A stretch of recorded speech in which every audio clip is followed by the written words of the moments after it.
Olá pessoal, então hoje a gente vai começar a verificar mais especificamente a parte financeira desse plano de negócios, e a intenção da parte financeira é verificar exatamente tudo que você vai precisar para abrir as portas da sua empresa. Então a gente vai fazer esse plano de negócio com um período temporal aí de 12 meses, né? Um ano de funcionamento da empresa. Claro, a gente pode fazer isso, né, para 6 meses, mas normalmente a gente tende a fazer isso anualmente, né? Um planejamento estratégico normalmente as empresas fazem para um ano, então é por isso que a gente também faz esse plano para esse primeiro ano de funcionamento da empresa. E é interessante, né, que a gente faça esse plano financeiro e a gente sempre esteja reavaliando ele, né? Então a gente faz esse plano para um ano, mas claro, quando terminasse um ano dá para fazer novamente, verificar novamente se vai ocorrer da mesma forma, o que a gente pode mudar. Então, por mais que o plano de negócios ele seja esse, como eu digo, é um livro da sua empresa, então tem uma certa dificuldade em relação a tá mudando as questões, porque isso muda tudo, mas é importante sempre atualizar ele também, tá? O que a gente vai fazer a partir de agora, né? A gente descreveu tudo o que era possível até agora. Agora a gente vai começar a mexer com os números. Então, a gente precisa fazer isso no Excel, né? E aí, vocês que vão criar, não tem planilha pronta. Vocês que vão criar, cada uma vai criar a planilha de vocês, da forma que vocês conseguirem entender e conseguirem vincular as fórmulas da melhor forma que vocês encontrarem. Até porque cada uma das empresas que vocês têm tem questões individuais, então cada um vai ter questões diferentes para verificar e também de fazer as avaliações financeiras, né, de fórmulas financeiras, enfim. Então, vocês criem as suas planilhas, então cuidem aí nessas planilhas, né, para colocar, a gente vai precisar saber quanto que vai custar cada unidade que a gente vai trabalhar, mas tem uma galera aí que vai estar usando como se fosse para fazer um projeto, né? Então, normalmente quando a gente tem um projeto, por exemplo, os engenheiros, né, fazem um projeto, normalmente eles cobram pela quantidade de horas trabalhadas. Então, às vezes eu vou ter um aplicativo aí que eu vou desenvolver um aplicativo para outra empresa. Então, eu vou ter que cobrar por esse projeto, né? Então, eu vou ter que unificar isso, pode ser por horas, mas pode ser que seja, né? Veja qual a forma que vai ficar mais fácil para vocês quantificarem, tá? Então, por unidade, por hora, enfim. Mas é interessante que vocês separem, né? Por unidade, enfim, né? Ou como for mais simples para vocês. Mas também pensar na quantidade mensal e como a gente vai fazer para um ano dessa empresa, né? Eu preciso dos valores anuais. Então, né, especificar essas planilhas de acordo com essas questões, e além de tudo, a gente vai estar fazendo criação de 3 cenários. Então, já pensem, né, nesses cenários aí, né, de vincular essas planilhas com os cenários, tá? É um cenário provável, que é o que vocês vão ter, mas eu posso ter um cenário pessimista e eu posso ter um outro cenário que é otimista. Então, a gente vai trabalhar com esses 3 cenários. Então, vocês já pensem como que vocês vão estruturar as planilhas que vocês vão ir fazendo, as contas aí, nessas questões, tá? Então aqui é um aviso importante, né? Eu recomendo né, fortemente que vocês usem o roteiro lá do Sebrae, que está disponível nos materiais complementares da disciplina. E então aqui essa parte financeira lá no roteiro do manual do Sebrae, ele começa lá no número 5, né? Se vocês olharem no sumário, começa no item número 5 lá do sumário. Então, verifiquem e usem como material de apoio para vocês irem se organizando e trabalhando junto, né? Usem nossos slides aqui, nossas aulas, mas também fiquem, né, ali do ladinho com o modelo do Sebrae, que ali ajuda bastante. Do Sebrae tem uma questão que eu tentei especificar e relacionar as aulas aqui, de acordo com os números, os tópicos que cada um dos elementos do relatório financeiro ali, né, do item número 5, ele vai especificando cada uma das tabelas, cada uma das composições em tópicos, né? Então, cada tópico tem um número, 5.1, 5.2, assim por diante. Então, eu vou usar a mesma descrição para que vocês também consigam, né, usar esse material complementar e, se tiver dúvida, é o mesmo número. A única coisa que eu fiz de diferente é mudar uma ordem, porque eu acho deficitário uma parte desse plano de negócios. A parte de você estabelecer qual é o preço do seu produto, tá? Então, para conseguir chegar ao preço do nosso produto, eu fiz uma alteração, né? Onde ela pode ser verificada aqui. Então, aqui está a ordem dos itens que estão compondo ali no roteiro do Sebrae. Então, aqui eu coloquei a ordem que eu vou trabalhar nos slides a partir de agora, tá? Então, aqui tá as especificações e a numeração. Então, o que que eu inverti? O 5.5 e o 5.7, que foram lá pro final quase, tá? Por quê? Porque eu preciso ter esses valores para conseguir construir, né, esse valor aqui do meu preço, do meu produto. Já de antemão vou dizer por que eu fiz essa construção e alteração, porque a única recomendação que o plano de negócios do Sebrae diz é que é para você avaliar como é que é o preço do seu concorrente e jogar uma margem de lucro que você quer. Então, assim, fica muito deficitário essa forma de trabalhar. Então, assim, eu quis complicar um pouco, né? Falar a verdade. Então, a gente já está pensando na forma de precificar, que é essa ordem aqui, né? Que a gente já viu lá no plano de marketing. E a gente vai estruturar isso aqui para conseguir sim chegar nesse preço final, mas de uma forma que seja mais robusta. Não só pensando, claro, eu tenho que verificar meu concorrente, eu tenho que verificar quais são os valores do meu fornecedor, eu tenho que verificar quanto que o meu consumidor está disposto a pagar, mas eu tenho que verificar todos os meus custos, né? Quais as minhas despesas, quanto eu vou pagar de imposto, e aí depois eu consigo estabelecer qual que é essa margem de lucro, né, que eu vou estar utilizando para conseguir ter retorno dos meus investimentos todos aí, né? Então, nesse sentido que a gente vai estar fazendo essa inversão, tá? Então, só cuidem, se tiverem dúvidas, voltem aqui. Esses slides estão anexados nos materiais complementares, ali dentro específico do plano de negócios, né? Tem uma abinha dos slides, então ele está estabelecido e anexado nesse elemento. Então, usem, né? Usem e abusem dos nossos materiais. Então, vamos começar. Primeiro, eu vou estabelecer aqui uma definição específica, né? Do que é um... Vamos começar, né? Na ordem que a gente tem ali de construção de um preço, né? De um produto. Né? Preciso saber quais são os meus custos variáveis. E o que que são os nossos custos variáveis? Os nossos custos variáveis, eles já dizem, né? O que varia. Então, eu oscilo ao longo dos meses. Então, pode ser que eu tenha, pode ser que eu não tenha, né? Sim ou não. Então, às vezes, eu posso ter que produzir mais, então eu vou ter hora extras nesse mês. Eu posso ter esquecido de pagar alguma taxa, eu vou ter multa. Eu posso ter quebrado uma máquina esse mês, eu vou ter que fazer uma manutenção, vou ter que alterar isso. Então, são custos variáveis. Assim, o que o plano de negócios também faz, ele meio que deixa um pouco confusa essa separação de custos. Ele tende a fazer elencar o custo de todos os elementos de uma forma mais conjunta, tá? Então, ele junta o custo variável com as despesas variáveis.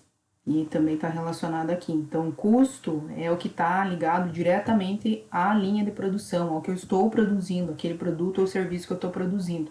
Mas o que eu estabeleço aqui, e também digo que são despesas, que é o contrário de custo, é que as despesas elas não estão ligadas diretamente à linha de produção. Então, não tem tanta relação com o produto, mas ela, claro, interfere nos nossos custos, em todas as nossas despesas. Então, muitas vezes vocês vão ver custo variável junto com as despesas variáveis, não tem essa separação. Mas é só para vocês entenderem que normalmente a gente tem essa diferenciação. O que é a despesa variável? Que não está ligada à linha de produção. É, por exemplo, o café, né? Eu tenho propaganda, aí eu preciso desenvolver um novo produto, então são despesas variáveis, né? Então são diferentes de custos, não estão ligados diretamente à produção em si, tá? Então essa é a diferenciação. Beleza? Então, custo variável está ligado diretamente à produção, assim também como custo fixo está ligado diretamente à linha de produção. Então, por mais que eu tenha alteração da produção, por exemplo, eu tenho alguns custos que eles não são variáveis, né? Eles são fixos. Por exemplo, eu tenho que pagar aluguel todo mês, né? Então, eu fiz um contrato que do 12 meses eu vou ter esse valor fixo, né? Então, esse é um valor fixo. Eu sei que esse mês eu tenho que pagar isso, né? Então, não sofre alteração. Então, e esse custo fixo, sim, vai estar ligado diretamente à produção, porque está envolvido, né, nessa linha de produção. Então, custo fixo e custo variável está ligado diretamente à produção, e as despesas variáveis são adicionais, né? Então, custos adicionais, vamos dizer assim. Então, não está ligado diretamente à produção do produto em si. Assim também como um investimento, né?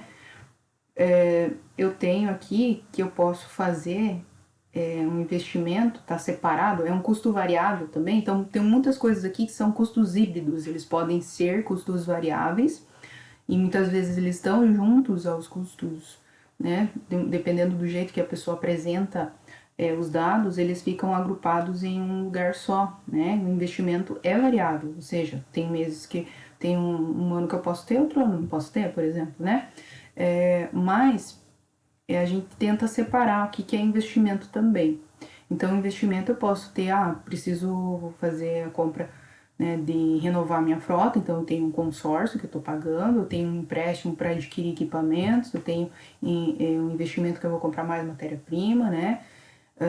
Eu tenho compra de equipamentos, enfim, então eu tenho investimentos, né? Então essa é a separação. Então, é só para que vocês comecem a entender um pouco dessas questões. Aqui, muitas vezes, esses elementos vão estar construídos, aqui eu digo, né, no plano de negócio do Sebrae, eles vão estar construídos de uma forma mais conjunta, como, por exemplo, o custo variável, despesa variável vai estar junto, né, o investimento vai estar separado, o custo fixo vai estar separado também. Mas é uma explicação breve para que a gente possa ter um apanhado geral aí. Aqui um exemplo, né, em relação ao que é custo fixo e custo variável, para que a gente comece a entender mais especificamente como isso não varia, né, e como isso varia. Por exemplo, aqui eu tenho uma fábrica onde eu faço uma produção de sapatos. Então, eu especifiquei lá e levantei que os meus custos fixos são 10 mil reais. E aí eu consegui verificar que meu custo variável, né, por cada par de sapato que eu produzo, é 5 reais. Então, olha aí, vocês já vão ter que pensar em como é que vocês vão construir esses dados para vocês, tá? Claro que a gente vai seguindo aqui, a gente vai conseguir ter elementos para essa construção, mas é para vocês entenderem que as planilhas a gente já tem que separar assim, igual eu falei no começo. Então, se essa indústria produzir, por exemplo, 1000 pares de sapatos durante um mês, então como é que vai ser o custo, né, da unidade desse produto? Então, é só o custo. Então, tem o custo fixo, tem o custo variável, né? Então, qual que é o custo total desse produto? Eu tenho um custo fixo que vai ser mantido, independente de eu produzir 1000 pares de sapato ou 5 pares de sapato. Meu custo fixo vai ser de 10 mil reais.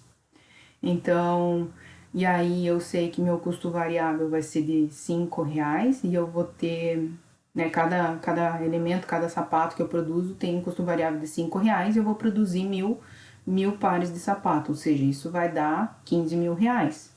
E aí, se a gente dividir esses 15 mil reais por quantidade de sapatos, eu tenho que a produção, cada unidade, na verdade, vai me custar 15 reais, né? E aí, quando a gente pensa assim, né? Então eu posso pensar que eu tenho um custo fixo né, por unidade e eu tenho essa produção. E aí, o que a gente pode trazer e remeter isso, né? Todo mês eu vou ter esses custos fixos, mas aí eu posso estabelecer que eu posso fazer uma propaganda aí para ter mais lucro, né? Então, eu consigo, né? Quanto mais a empresa vende, maior é meu lucro, né? Porque se eu tenho um aumento da produção, então eu posso fazer ali uma propaganda para aumentar a minha produção, que meus custos fixos vão ser sempre os mesmos, né? Então, o aumento da venda, consequentemente, vai aumentar meu lucro. E a gente pode verificar em relação a outra especificação aqui, em relação a custo variável, né? Então, aqui a gente tem essa especificação para você verificar que o custo fixo, né, independente de cada unidade, ele se mantém. Então, vamos pensar numa outra forma. Eu vou fazer o dobro dessa minha produção, né? Eu vou colocar 2.000 pares de sapato no mês. Eu continuo tendo os 10.000 de custo fixo, só que agora eu vou fazer essa produção multiplicar por 2, né? 2.000. Então, eu tenho uma produção que vai ter um custo total de 20.000 reais. E aí, esses 20.000 reais, o custo por unidade, eu vou ter um valor de 10 reais, né? Para cada unidade, ou seja, meu custo por unidade diminuiu, ou seja, eu consigo ganhar e ter uma margem de lucro aqui em relação ao que? A cada unidade, então eu vou ter lucro em relação a cada unidade, né? Em cada unidade produzida. Então, aqui eu consigo ter um lucro, eu tenho que tirar um lucro por cada produto que eu produzo. E quando é em relação ao custo fixo, se eu aumento a venda, né, eu aumento o lucro, né? E aqui não, aqui se eu aumento a venda, eu tenho que ir tirando em relação ao valor de cada unidade do produto. Então aqui eu consigo ter uma margem maior em relação à quantidade do produto, tá? Então aqui um exemplo, né, dessa especificação entre custo fixo e custo variável, tá? Então a gente vai começar a pensar no plano financeiro, né, mas na especificação do investimento fixo, né? Então vamos começar lá especificando o que é investimento, né? Lembra que a gente tinha investimentos, né? E os investimentos estavam diferentemente dos custos, né? Eu invisto em algumas questões que eu preciso, então eu tenho investimentos. Então, eu vou separar, né? Eu vou estimar quais são os investimentos fixos. Lembra que vocês fizeram lá no plano operacional um levantamento de tudo que vocês iam precisar operacionalmente para conseguir desenvolver as atividades? Então, aqui vocês vão começar a fazer o quê? Né? Daquela estimativa que vocês fizeram lá de quantos vocês precisavam, aqui vocês vão ter que relacionar valores, né? Qual o valor? O valor relacionado à totalidade que vocês encontraram lá de investimentos que vocês precisavam, né? Para fazer essa empresa abrir, para ela funcionar, para ela desenvolver as suas atividades. Então, vocês vão ter que verificar qual o valor do desembolso que vocês vão ter em relação aos investimentos fixos. E aí, vocês vão fazendo, criar uma tabelinha, ó. Tem o quadro 5.1, que também está relacionado lá no plano de negócio Sebrae, né? Quadro 5.1 são os investimentos fixos. Então, vocês vão relacionar, discriminar todos os investimentos que vocês vão ter e especificar os valores em reais, tá? Esse aqui tá, né? Se vocês já fizeram o operacional, vocês vão ter aqui, tá? Então, aqui a gente tem esses investimentos fixos. É interessante que você pense, sim, em recomendações a princípio, né? Que em vez de você ter que comprar muitas vezes um imóvel, às vezes um aluguel é mais barato, né? Para você começar a sua empresa, né? Então, considerar algumas atividades também que você pode terceirizar as atividades. Isso também vai reduzir a necessidade de você comprar máquinas e equipamentos, né? Então, verificar também questões que vocês podem, onde vocês podem comprar com valores menores, leilões, classificados, lojas, enfim, né? Verificar onde é que vocês conseguem valores mais baratos. E aí, também pensar, né, na conservação e garantia que você vai ter dos locais que você compra, tá? Só algumas recomendações em relação ao investimento fixo. E aí a gente vai para o elemento 5.2, que é o capital de giro. E o que é o capital de giro? né? Então, capital de giro é o que vocês já devem ter ouvido falar bastante em relação às empresas nessa pandemia, ou seja, o valor que a empresa tem que ter para conseguir funcionar normalmente, né? Então, para ela conseguir funcionar normalmente, ela precisa ter uma estimativa de um valor que ela tem que comprar as matérias-primas, que elas têm que pagar, né? As despesas, enfim, de todo o processo produtivo que elas têm. Então, eu preciso ter pelo menos um valor, ou seja, normalmente o que as empresas estavam tendo dificuldade é de ter capital de giro. Isso é um elemento básico, que elas precisam ter capital de giro para desenvolver as atividades. Então a gente vai verificar como é que eu tenho que formar um capital de giro, né? Então, o capital de giro ele é a somatória do elemento A e do elemento B. O elemento A é o estoque inicial, então eu preciso ter um estoque para conseguir movimentar, mas eu também preciso ter um caixa mínimo necessário para conseguir desenvolver as minhas atividades. Então a gente vai verificar a construção do estoque inicial e o caixa mínimo, tá? Então, o estoque inicial, a gente começa a pensar o que é estoque, né? São as matérias-primas que vocês precisam. Vocês já devem ter listado lá no plano operacional tudo que vocês precisavam utilizar, né?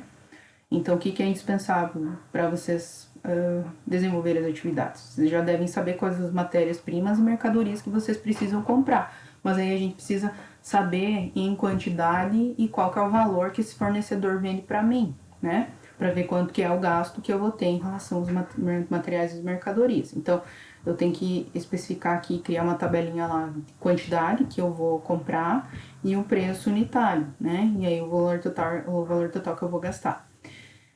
Então eu tenho que verificar também como é que vai ser a capacidade da minha produção, o tamanho do mercado, meu potencial de vendas, tá? E como é que a gente vai construir esses elementos de estoque inicial. Então você vai verificar lá, vai fazer uma estimativa, que a gente vai trabalhar com estimativa, né? Por isso que a gente vai criar cenários. Então a gente vai criar o cenário, que é o cenário, né, que é o que a gente vai estar buscando ter, mas a gente vai criar o pessimista e o otimista, além disso. Então, aqui vocês já comecem a pensar, né, nessas estimativas de estoque em relação a esses cenários também, tá? E aqui como um todo para o plano.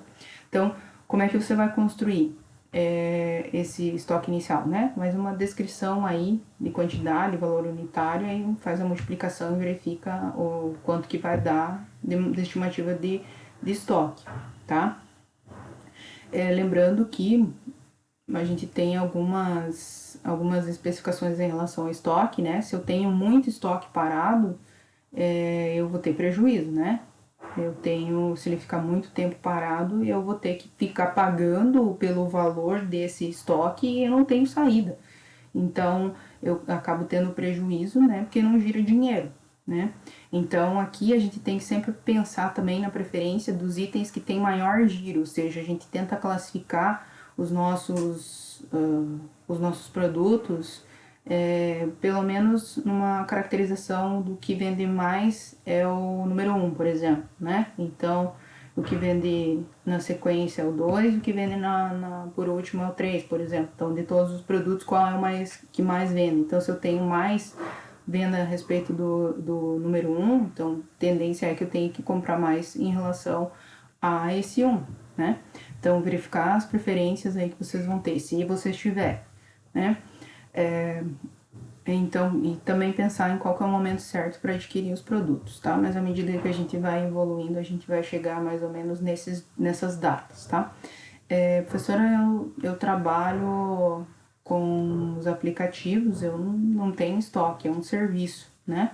Então, assim, mas você precisa ter alguma especificação de algum elemento que você vai trabalhar, que você precisa de estoque, por exemplo, né? Eu preciso ter folha de papel, né? Mas aí tá vinculado mais a custos, né? Mas se você é mais em relação ao aplicativo, você não vai ter basicamente um estoque, né? Muito específico. Verificar se você realmente precisa de alguma coisa para produzir e ter nesse estoque. Muitas vezes eu não tenho nada no estoque, né? Então não tem problema. Se você não tem estoque, vamos para frente.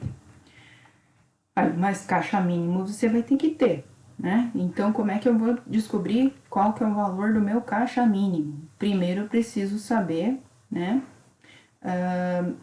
quais são os prazos que eu recebo, né? Se eu vendo meu produto, e aí qual que é o prazo que eu recebo isso? Então, pode ser que muitas vezes a gente tenha algumas facilidades em relação à venda. Por exemplo, né, eu tenho especificações em dias que eu vendo aí, eu posso parcelar até 90 dias, como é o caso aqui, né, um exemplo. Então, se eu tenho um pagamento à vista, que aqui está especificando mais ou menos, né, como que é o cálculo que eu tenho aqui para receber. A maioria das pessoas eu acho que elas vão pagar à vista. Né? No caso aqui a gente tem 20% que elas pagariam à vista, ou seja, se elas pagam à vista, o número de dias que eu tenho em relação ao pagamento é zero, né? Então aqui é à vista, eu recebo na hora. Agora, eu tenho uma outra questão, é que a maioria aqui das pessoas, elas pagam com 30 dias. Então, 45% dos meus clientes, eles vão pagar só daqui a 30 dias. Eu forneço o produto para eles, mas só vou receber daqui a 30 dias. E aí a gente faz uma média, né? Então, quanto que isso representa aqui, né? Em dias, né? Multiplica aqui, ó, 45% por 30 vai dar 13,5.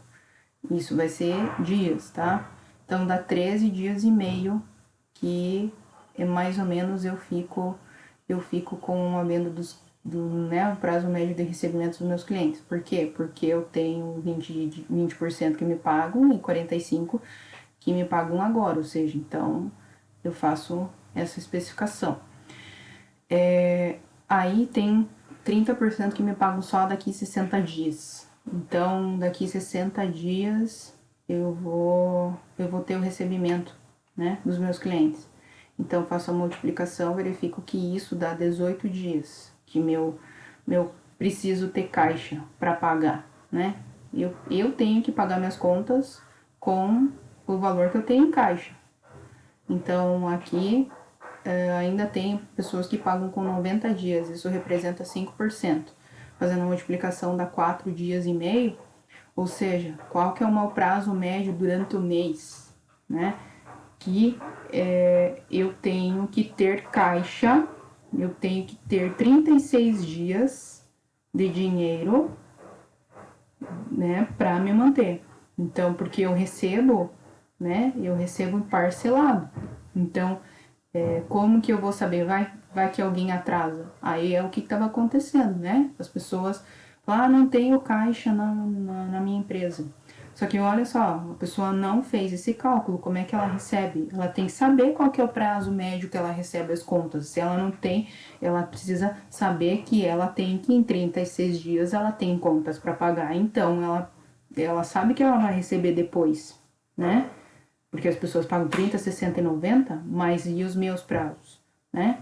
Então eu tenho que saber dos meus prazos que eu tenho que pagar, mas eu tenho que saber quando é que eu vou receber. Então, receber, eu tenho uma especificação, prazo médio total para mim receber, tudo que eu vendi no mês é 36 dias. Então, durante esses 36 dias eu preciso ter caixa para me sustentar. E aí eu tenho que pagar minhas contas, né?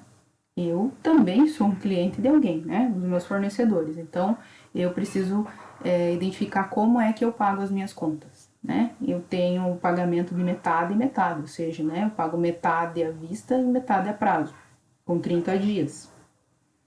Então, olha só, eu pago metade à vista, metade a prazo, ou seja, eu tenho um prazo médio de pagar, eu tenho 15 dias para pagar, mas eu tenho 36 dias para receber. Vocês conseguem identificar que eu tenho uma margem aí que está descoberta, que eu tenho que ter um dinheiro no meu caixa? Eu preciso ter esse caixa para conseguir desenvolver as atividades do mês? Então, assim, né? Eu preciso ter essa diferença de estoque, né? De estoque de dinheiro, quero dizer, né? Então, a gente volta aqui a pensar que eu também preciso, né, ter, além disso, né, a especificação aqui, né, é quanto tempo que eu fico com um produto no estoque, quanto tempo eu pedi, quanto tempo demora para mim vender, né? Lembra lá que o estoque parado me traz prejuízo, né? Então, quanto maior o prazo de permanência das mercadorias dentro do estoque, ele vai gerar uma necessidade maior de capital de giro. Então, se eu não vendo ele, automaticamente eu não entra dinheiro, né? Então, aqui a gente vai especificar, a gente vai fazer uma estimativa, tá? Não tem como saber, mas especificar aqui em relação a estimar, né? Você fez um estudo lá dos teus fornecedores, lá na análise de mercado, aqui, né? A gente fez análise de mercado e eu verifiquei meus fornecedores. Quanto tempo demora até que eu peço e até que eu venda? Então, eu pedi, daí no outro dia ele me entrega? Então, não sei, né? Pode ser que sim. E aí demora quanto tempo para mim vender? Ou eu vou ter estoque zero? Aí vocês que vão ver.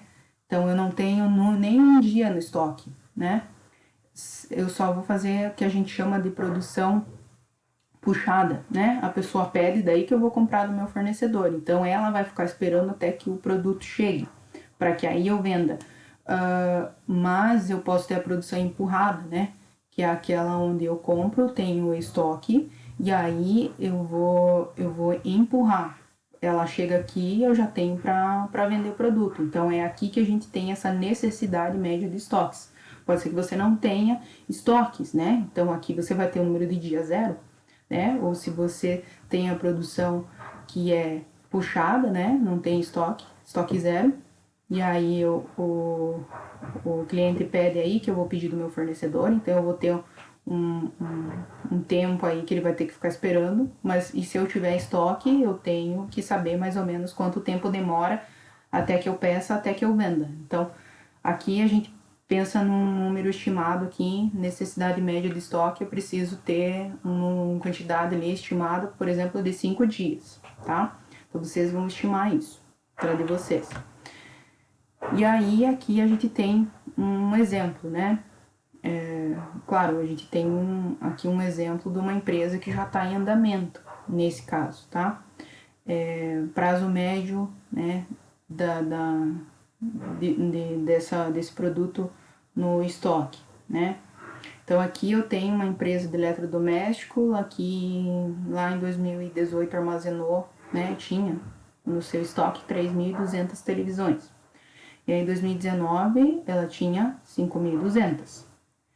E aí, essa empresa aí, ela teve um custo de mercadoria, né? O custo de mercadoria que ela vendia é mais ou menos 300 mil. Então, aqui o estoque médio que eu tenho,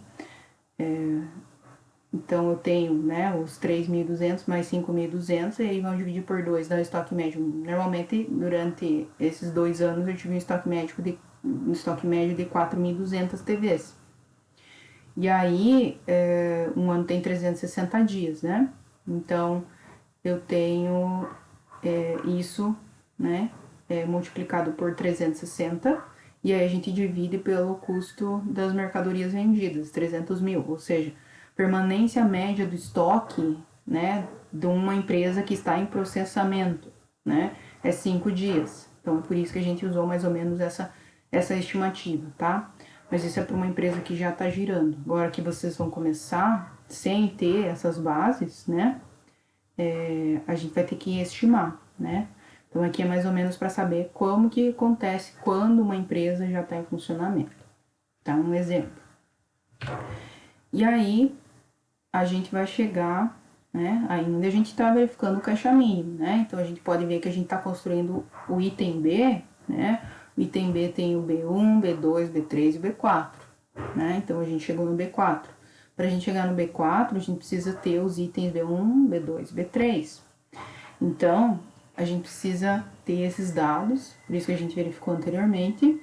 Então, a necessidade líquida de capital de giro em dias, quantos dias que eu preciso, né, cobrir os gastos, né, que eu vou ter o dinheiro ali, prazo médio que eu tenho recebimento de vendas, né, que eu vendi, meus clientes me pagam mais ou menos Lembra lá no B1, no item B1, a gente viu qual que era o preço médio que eu vendia, né? 30, 60 e 90 e à vista. Então deu mais ou menos 36 dias que eu demoro para receber dos meus clientes durante o mês. Mas que eu compro, né? Que eu compro, demora mais ou menos uns 15 dias que eu tenho que pagar, né? E aí, quanto eu tenho que ter de estoque, né? E eu tenho que ter uma necessidade média de estoques que a gente estimou que era 5 dias. Então, a gente faz o quê? Recursos que a empresa, recursos da empresa que é fora do seu caixa. Então, eu tenho aqui, né? Fora do seu caixa, eu tenho contas a receber, né? Que é o B1, 36 dias. E o B3, que são os estoques, necessidade média dos estoques que a gente estimou. Então, 41 dias mais ou menos.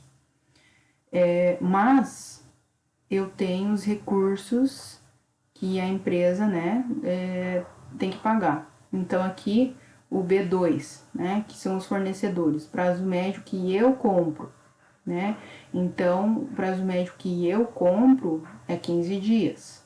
Ou seja, a gente faz a verificação qual que é a necessidade líquida de capital de giro em dias.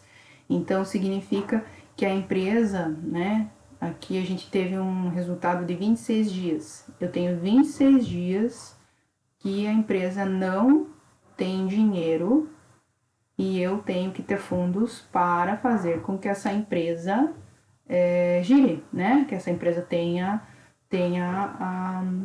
a seu desenvolvimento. Então aqui eu preciso ter em caixa, eu preciso ter o valor de 26 dias de trabalho em caixa. Então, assim, se a gente vê na pandemia que muitas empresas não conseguiam ficar um mês paradas, né? Elas têm essa necessidade já, né? Em teoria, elas já têm a necessidade de se financiar por pelo menos 26 dias, né? Aqui num exemplo, né?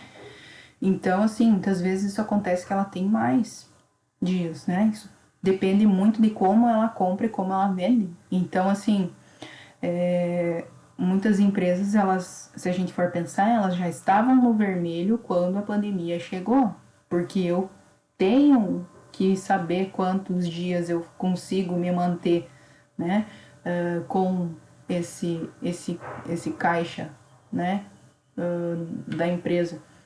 Então aqui a gente tem um exemplo de 26 dias. Então assim, eu digo que se a empresa não conseguia se manter por pelo menos um mês, ela já podia ter fechado as portas já faz tempo, não precisava, ela tá sofrendo agora. Então, assim, a gente tem que pensar nisso, né? Então, aqui a gente consegue entender que eu preciso ter dinheiro para trabalhar 26 dias sem receber nada de ninguém, né? Então, eu preciso saber que 26 dias eu tenho que ter dinheiro, né? Lembra lá que a gente tinha um investimento, a gente tinha um capital, então eu preciso ter esses valores para fazer girar o dinheiro. E aí a gente chega na finalização do nosso caixa mínimo. Só que o que acontece? Para a gente ter o valor específico de quanto de caixa realmente a gente vai ter que dar uma paradinha por aqui, porque tem dados que a gente vai precisar trazer de lá da frente que a gente vai estimar. Então, aqui a gente vai voltar depois, tá? Mas o que a gente vai precisar? A gente vai ter que especificar, né? A gente vai ter que fazer o quadro 5.11, né? Que a gente vai estimar os custos fixos. A gente vai ter os custos variáveis estimados, né? Que pode ser o do demonstrativo que a gente vai fazer lá no item 5.12 ou também do 5.7. É igual os valores, né? Eles vão trazer os mesmos dados.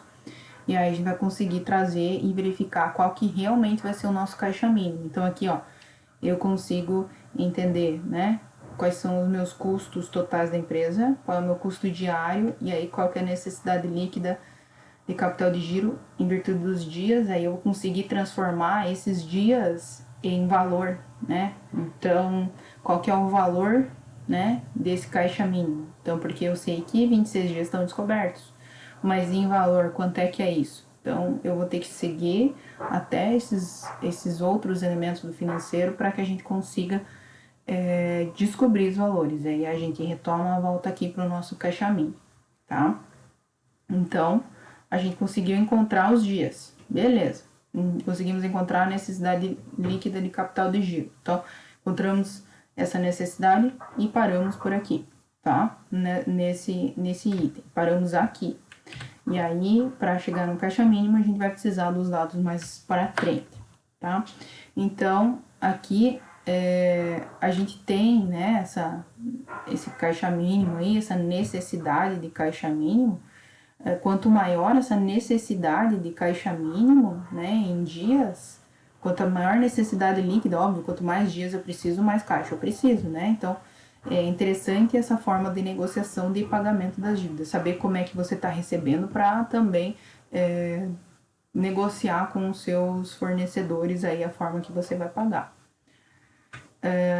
E aí, quando a gente tiver o valor do caixa mínimo em cash, né, a gente vai somar com o valor do estoque inicial, que vocês especificaram lá qual foi a estimativa, a quantidade, né? Qual era o valor do estoque inicial para vocês trabalhar. Então, a gente vai somar e isso vai dar o valor total do capital de giro. Então, aqui a gente tem essa questão que a gente vai ter que voltar, né, para especificar. Beleza? E aí, a gente continua nos investimentos, né? Então, aqui a gente vai para o investimento pré-operacional. E aí, no investimento pré-operacional, é tudo aquilo que eu tive que pagar antes da empresa começar. Lembra que vocês tiveram que especificar lá o capital social? Está relacionado aqui com os investimentos pré-operacionais. Então, assim, é um capital inicial do seu negócio, né? Se você não tiver o controle e começar a gastar tudo isso, você vai começar a ter, já vai começar no negativo, né? Então a gente tem que especificar aqui, investimento não é custo, né? Não é custo, é você está investindo para ter as suas operações, tá? Então é tudo que eu paguei antes. E o que é que eu paguei antes, né? O que eu paguei antes? Eu paguei despesas de legalização dessa empresa, que normalmente elas estão variando aí. A gente tem aqui mais ou menos, né, isso depende da região, mas mais ou menos uns R$ 800 em relação à contabilidade para estar fazendo a documentação para encaminhar para a junta comercial, que cobra uma taxa em média de R$ 100. Aí prefeitura, vigilância, bombeiro e outros, né, mais ou menos uns R$ 500. Então aqui no final das contas a gente tem mais ou menos uns R$ 1.400 quase, né? Varia em torno, normalmente, né? A gente varia em torno mais ou menos de R$ 1.000 a R$ 1.500, né? Dependendo da região. Então, usar, né? Especificar essas despesas de legalização. Aí você teve que fazer reforma em alguma coisa no local que você vai estar se inserindo, você usou propaganda, teve que divulgar isso, teve que fazer curso, treinamento, né, verificar outras despesas que você pode ter em relação a esses investimentos pré-operacionais. Aí listar tudo e ter o valorzinho final, tá? Aqui uns documentos que são mais relacionados à abertura de empresa, né? Então, normalmente, o que a gente precisa? Ter cópia do certidão de nascimento, né? Documentações pessoais, aí eu tenho que fazer com um pagamento, né? De DARFs, que a gente chama, que é uma guia de recolhimento que a junta comercial solicita, né? Então eu preciso ter comprovante de residência, qual que é os metros quadrados da empresa, definição lembra lá que a gente especificou se sua empresa era individual, se sua empresa era IRELI, se era sociedade, e aí o contador vai ter que especificar um contrato social, né? Então também vai ter que pagar o contador. Mais ou menos eu preciso ter RG e CPF, né, com cópia autenticada, e essa variação, a validação aí das cópias autenticadas, elas têm mais ou menos validade de 180 dias, né? Então aí eu também tenho custos em relação a documentos que eu vou ter que estar autenticando. Então tem mais esses custos também. Então são custos relacionados a abertura da empresa, tá? E aí, para somar qual que é o investimento total, né? Que é o item 5.4, então a gente viu o item 5.1, o 5.2 e o 5.3, né? Aqui estabelecemos as telas aqui, né, para vocês lembrarem. Então, o 5.1 era investimento fixo, o 5.2 a gente está deixando em stand-by, porque a gente está precisando chegar no caixa mínimo ainda, em valor, né? Então, quando a gente tiver, a gente vai voltar para cá. E aí, eu tenho investimentos pré-operacionais, que é a listinha que eu vou montar em relação ao que eu gastei pré-operacionalmente. Então, a partir dos dados do 5.1 e do 5.2, quando eu tiver do 5.3, eu vou ter o valor do investimento total, certo? Então, aqui vai ser o valor do investimento total, né? Então, o item 5.4, investimento total. Então, eu tenho o quadro item, né, do 5.1, mais o 5.2, mais o 5.3. Então, aí eu vou ter um valor total de que eu investi. Só que lembra lá que a gente tinha que especificar da onde é que vinha esse dinheiro, né? Então, quanto, né, de recurso próprio você investiu e quanto de recurso de terceiro que está investindo. Então, aí eu vou somar, né? No final das contas, eu tenho essas, só especificando. Até posso fazer uma separação aqui, ó. Faço uma linha separando aqui, pode fazer essa tabela separado, né? Aqui essa fonte de recursos é só para vocês saberem se essas fontes de recurso aqui vão suprir tudo isso aqui que vocês precisarem, tá? Então, somem esse item 5.4 até esse totalizador, dei um espaço aqui, faço uma outra tabelinha, tá? Da fonte de onde vocês vão tirar esses recursos aí. Esses recursos vão dar certo. E aí verifiquem se isso vai bater lá com o capital social que vocês precisavam. Então aqui a gente tem qual era o capital, né? Consegue voltar lá e escrever o capital social de volta, tá? Então eu vou parar por aqui nessa aula, né? Para que não fique tão extenso. E aí a gente volta aqui pro quadro 5.6, tá?